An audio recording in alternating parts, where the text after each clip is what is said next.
ખેડૂત ભાઈઓ, પારંપરિક રીતે આપણે જે ખાતરો વાપરીએ છીએ એમાં ક્યાં કેટલો બદલાવ કરવાની જરૂર છે, કેવો સુધારો કરવાની જરૂર છે અને એ ફેરફારો પછી આપણને કેવું પરિણામ સકારાત્મક રૂપમાં મળવાની શક્યતાઓ હોય છે એના પર વિચારવું આપણે માટે ખૂબ જરૂરી બની જાય છે મિત્રો. આપણા પાકમાં ફોસ્ફરસ અને નાઇટ્રોજન આ બે તત્વયુક્ત ખાતરો જે આપણે ખૂબ કાળજીપૂર્વક અને ખૂબ પૂરતા પ્રમાણમાં વાપરીએ છીએ, ત્યારે બાકીના બે તત્વો પોટાશ અને સલ્ફર એના તરફ લગભગ આપણે દરેક ખેડૂત આંખ મીચામણા કરીએ છીએ. ખાતરની કેટલીક પ્રોડક્ટમાં આપણને સલ્ફર કે કેટલીક પ્રોડક્ટમાં આપણને પોટાશ ઉપલબ્ધ થઈ જાય છે આપોઆપ, તો એટલા પૂરતો આપણી જમીનમાં એ ઉમેરાય છે, બાકી આપણે એના વિશે વિશેષ કાળજી નથી લેતા. તો આજના આ વિડીયોમાં આપણે પોટાશ અને સલ્ફર એનું જે મહત્વ છે એને સમજવાનો પ્રયાસ કરીશું મિત્રો. તો આ વિડીયોમાં આપ સૌ બન્યા રહેજો. નમસ્કાર ખેડૂત મિત્રો, જય કિસાન જય ભારત. ખેડૂત મિત્રો, આપણે પાયાના ખાતરમાં સલ્ફર અને પોટાશ કેટલું આપીએ છીએ અને એની કેવી જરૂરિયાત હોય છે એના પર બહુ ઓછું ધ્યાન આપીએ છીએ. આપણે ફોસ્ફરસ અને નાઇટ્રોજન આના ઉપર સૌથી વધારે ધ્યાન આપીએ છીએ. અગત્યના તત્વો છે ફોસ્ફરસ અને નાઇટ્રોજન.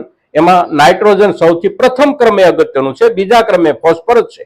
પણ ફોસ્ફરસ અને નાઇટ્રોજન આ બંને તત્વો પોતાની રીતે એકલા એટલું કામ નથી કરી શકતા જેટલું કામ એ જમીનમાં પોષક તત્વો તરીકે પૂરતા પ્રમાણમાં પોટાશ અને સલ્ફરની હાજરીમાં કામ કરી શકતા હોય છે મિત્રો.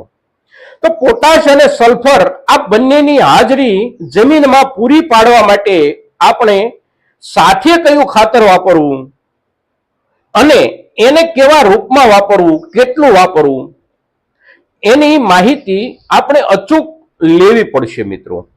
સામાન્ય રૂપમાં આપણે પાયામાં જ્યારે ખાતર વાપરીએ છીએ ત્યારે ડીએપી વાપરીએ છીએ, અગર તો એનપીકે નું જે 12-32-16 નું સ્વરૂપ છે એ વાપરીએ છીએ.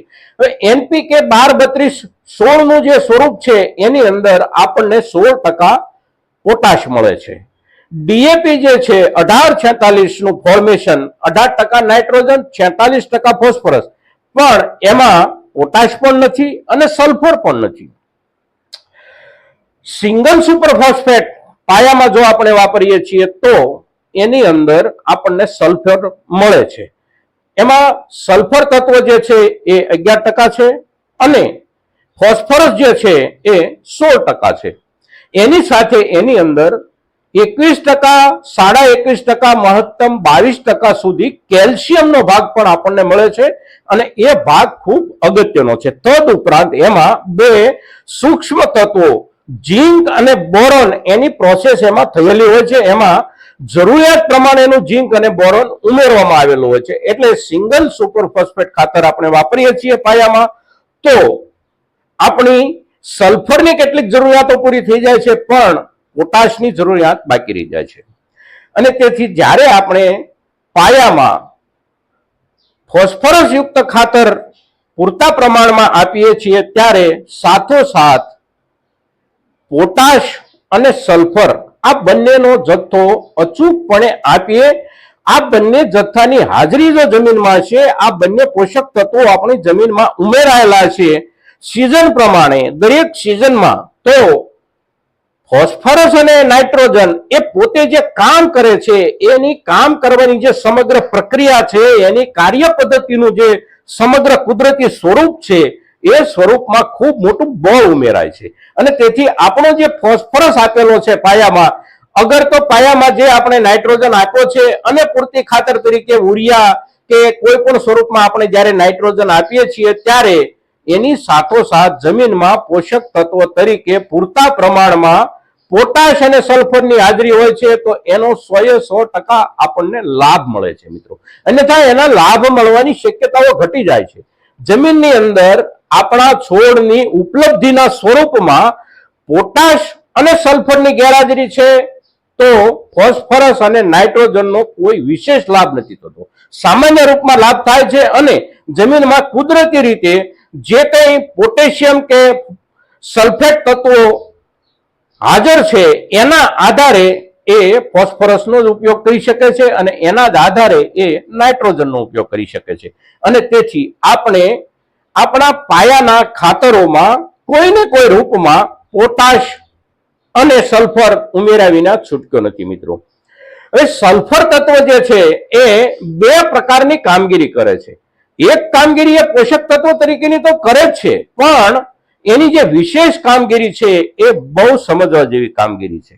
અને એ કામગીરી છે જમીનમાં જે ફૂગજન્ય રોગ હોય છે એને મહત્તમ ડિટેન કરવાનું, એને મહત્તમ રોકી રાખવાનું કામ આપણને કોઈ પણ તત્વ દ્વારા થઈ શકતું હોય તો એ છે સલ્ફર તત્વ.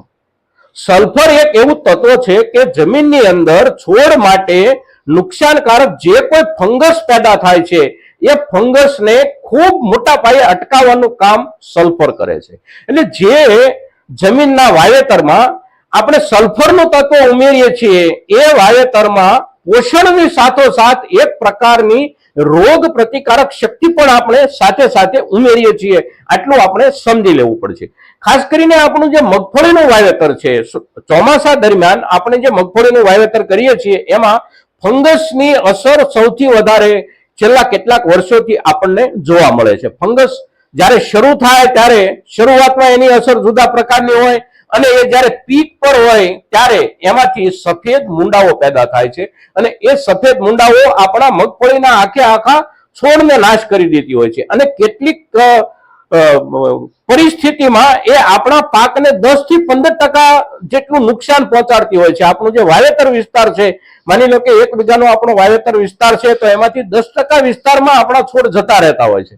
તો એ જતા રહેતા છોડને જતા રહેતા અટકાવવા માટે જે આપણે બાકીની કામગીરી ત્યાર પછી કરીએ છીએ એની કોઈ અસરકારકતા નથી હોતી. લગભગ તમને કોઈ એવા ખેડૂતો નહીં મળે અને આપણને પોતાને પણ એવો અનુભવ નહીં હોય કે આપણે જ્યારે છોડ જતા રહેવાની શરૂઆત થાય પછી કોઈ પણ પ્રકારની દવાઓનો છંટકાવ કરીએ એમાં આપણને બહુ ખાસ ફાયદો થતો નથી. અને એનું કારણ એ છે કે જમીનજન્ય ફૂગોનો રોગ છે એને ઉપરથી છંટકાવ આપી અને આપણે વિશેષ રૂપમાં અટકાવી શકતા નથી, અસરકારક રૂપમાં એનું નિયંત્રણ કરી શકતા નથી. અસરકારક રૂપમાં એનું નિયંત્રણ કરવું એટલે કે એને જમીનમાંથી ફેલાતો અટકાવી દેવો શરૂઆતના તબક્કામાં. અને શરૂઆતના તબક્કામાં એને ફેલાતો અટકાવી દેવા માટેના જે કોઈ વિકલ્પો છે એમાં સૌથી અસરકારક વિકલ્પ હોય તો એ સલ્ફર તત્વની જમીનમાં હાજરી. જેટલું સલ્ફર તત્વ આપણે જમીનમાં પૂરતા માપમાં ઉમેરેલું છે તો આ ફૂગજન્ય રોગોથી આપણે આપણા મગફળી અને કપાસ બંને છોડને બચાવી શકીશું. મિત્રો, આપણે જાણીએ છીએ કે ભાદરવો મહિનો આવવાની શરૂઆત થાય અને ખૂબ તાપ પડવા માંડે, જમીનની અંદર વરાળનું વાતાવરણ જેટલું જેટલું વધતું જાય એટલી ફૂગ ઝડપથી ફેલાવા લાગે છે. આપણા મોટા થયેલા કપાસના છોડ કે જેની ઊંચાઈ 3.5 થી 4 ફૂટ જેટલી આવી ગઈ હોય છે, જેમાં પૂરેપૂરો ફાલ ભરાઈ ગયો હોય છે, એવા પણ આપણા કપાસના છોડ ઉભે ઉભા સુકાઈ જતા હોય છે. અને એ સુકાઈ જવાનું કારણ એકને એક માત્ર કારણ એ છે કે જમીનની અંદર જે ફૂગજન્ય રોગ ઝડપથી વધે છે એ ઝડપથી વધતા ફૂગજન્ય રોગને આપણે નિયંત્રિત કરવા માટે સૌથી મદદરૂપ તત્વ છે આપણું સલ્ફર તત્વ. અને તેથી આપણે જ્યારે પાયામાં ખાતરો વાવીએ છીએ, ખાતરોનો ઉપયોગ જ્યારે કરીએ છીએ ત્યારે કમસે કમ આપણા 1 વીઘામાં ઓછામાં ઓછું 3 થી 4 કિલો સલ્ફર આપણે કોઈને કોઈ ખાતરના રૂપમાં ઉમેરીએ. પછી એ ખાતર એમોનિયમ સલ્ફેટના રૂપમાં હોય તો પણ ભલે, એ ખાતર સિંગલ સુપરફોસ્ફેટના રૂપમાં હોય તો પણ ભલે, એનાથી આગળ વધી અને સંપૂર્ણપણે સ્વતંત્ર સલ્ફર જે આપણને મળે છે જેનું પ્રમાણ 90 થી 95-98% સુધીનું હોય છે, એ દાણાદાર સલ્ફર પણ આપણે 1 વીઘામાં 3 થી 4 કિલોગ્રામ જેટલું ઉમેરી અને આપણા ફૂગજન્ય રોગનો શિકાર બનતા છોડને આપણે બચાવી શકીએ છીએ. એનો પ્રયોગ કર્યો તો કોઈ પણ પાકમાં, ખાસ કરીને જે પાકમાં વધારે ફૂગ લાગે છે એવા કોઈ પણ પાકમાં ફૂગજન્ય રોગથી આપણે આપણું ખેતર, વાડી, આપણા છોડ બચાવી શકીએ છીએ. મિત્રો, તો આજનો જે આપણો આ વિડીયો છે એ વિડીયો સલ્ફર અને પોટાશ તત્વો ઉપર જ્યારે આપણે બનાવ્યો છે અને એની ખૂબ અગત્યતા છે ત્યારે આપણા મહત્તમ ખેડૂતો સુધી આ વિડીયો પહોંચે એવા આપ સૌના તરફથી પ્રયાસો થાય એવી આપ સૌને નમ્ર વિનંતી. જય કિસાન, જય ભારત.